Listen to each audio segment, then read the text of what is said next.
occhi tra i farfalloni amoroso. Sono Angela, vengo da Martina Franca, provincia di Taranto, faccio l'architetto e sono l'admin del gruppo Italiani a Shenzhen. Non chiamateci cervelli in fuga. Delle belle turbando il riposo.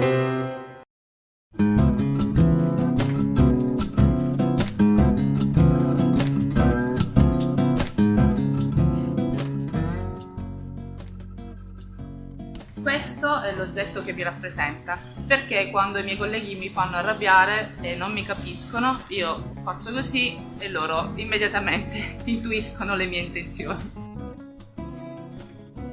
Io, nel mio mondo, pretendo la precisione, sono molto fissata sui dettagli, rompo abbastanza. Sono architetto, disegno hotel a 5 stelle per una compagnia che si occupa di management. Uno dei problemi, soprattutto negli studi dell'architettura o nel mio contesto, è proprio quello della comunicazione. Di solito si trovano dei translator, che sono dei translator professionisti, che però piuttosto che tradurre cercano di fare da mediatori, quindi questa comunicazione non funziona. Quindi io faccio da me e cerco di far capire l'errore, lo evidenzio, però cerco di sdrammatizzare appunto con l'utilizzo dell'accentino. In Cina ci sono arrivata per caso, quasi per caso, perché ho accettato un'offerta di lavoro arrivata 7 anni fa. Quindi nel giro di 15 giorni mi sono catapultata dalla mia realtà di provincia a questa megalopoli che è Shenzhen.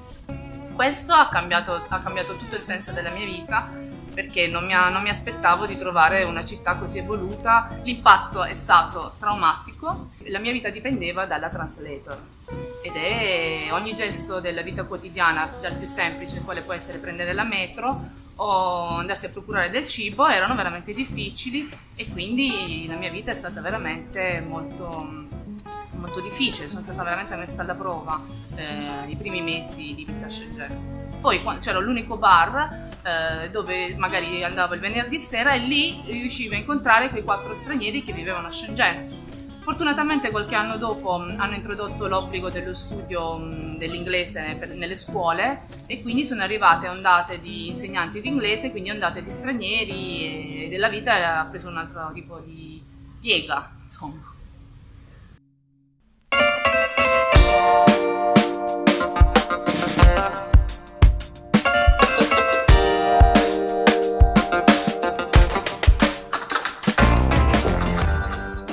L'architettura è stata la mia passione sin da piccola, quindi qua a Shenzhen sono stata coinvolta in progetti di grandi dimensioni, dal più piccolo piano urbanistico di riqualificazione per la città di Guilin, ad esempio, una nave da crociera di 9 piani che ho disegnato, oppure l'hotel disegnato, candidato 6 stelle.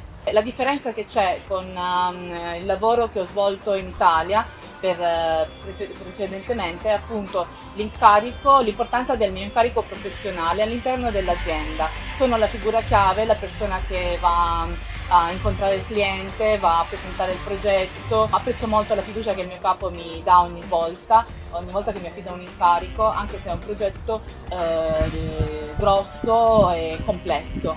Sono l'unica italiana all'interno della company, l'unica straniera, e mi trattano mi rispettano come leader, ma mi rispettano anche come designer e mi fa piacere e mi sento soddisfatta per quello che posso dare a loro come appunto figura professionale che si mette al di sopra di questo team e che cerca ogni giorno di migliorarlo, e allo stesso tempo però io anche imparo da loro, perché imparo molto ogni giorno sempre qualcosa di più sulla cultura, sulla metodologia, il metodo di lavoro e mi perfeziono.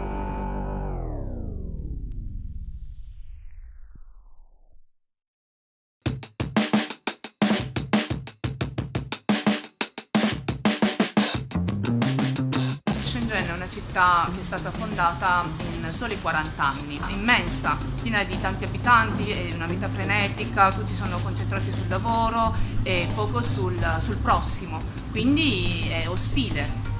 questo nasce l'esigenza di identificarmi e di creare allo stesso tempo una comunità. Eravamo un gruppo di ragazzi, man mano ci si incontrava ai bar italiani e si è creato questo gruppo WeChat, man mano si aggiungevano le new entry e quindi il gruppo è cresciuto, adesso conta più di 300 persone. La comunità è autogestita, quindi sono gli stessi ragazzi che ne fanno parte che hanno seguito il mio esempio di aiutare gli altri nuovi arrivati, e addirittura oggi io non riesco, quando fanno una domanda all'interno del gruppo, io non riesco a rispondere, sono loro che rispondono prima di me. Quindi questa è una cosa molto bella e sono veramente soddisfatta che gli altri italiani hanno seguito il mio esempio. Io sono un architetto italiano, sono gelosa della mia nazione, cioè della mia appartenenza, mi identifico come italiano, anche perché è stata la mia italianità che mi ha permesso mi ha offerto più opportunità rispetto ad altri qua a Shenzhen, in Cina. Appunto per la mia italianità aiuto gli altri italiani che come me vogliono inserirsi all'interno di questo contesto ostile, proprio ricordando quando sono arrivata 7 anni fa e io mi ricordo tutte le difficoltà che ho dovuto affrontare, quindi nel mio tempo, nelle mie possibilità cerco di aiutare tutti quanti e comunque ognuno di loro lo incontro personalmente.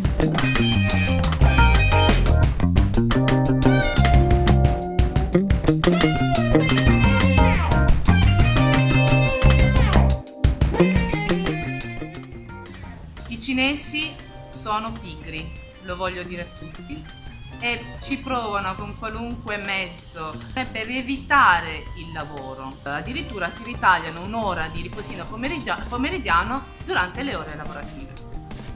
Sono gli italiani a Shenzhen che lavorano H24, non sono i cinesi. Sì, ad oggi risalirei sull'aereo e forse altre 10 volte perché mi ha dato la possibilità di confrontarmi con me stessa, di mettermi a dura prova e grazie a questa esperienza ho guadagnato un cambiamento che ha modificato anche il mio carattere radicalmente.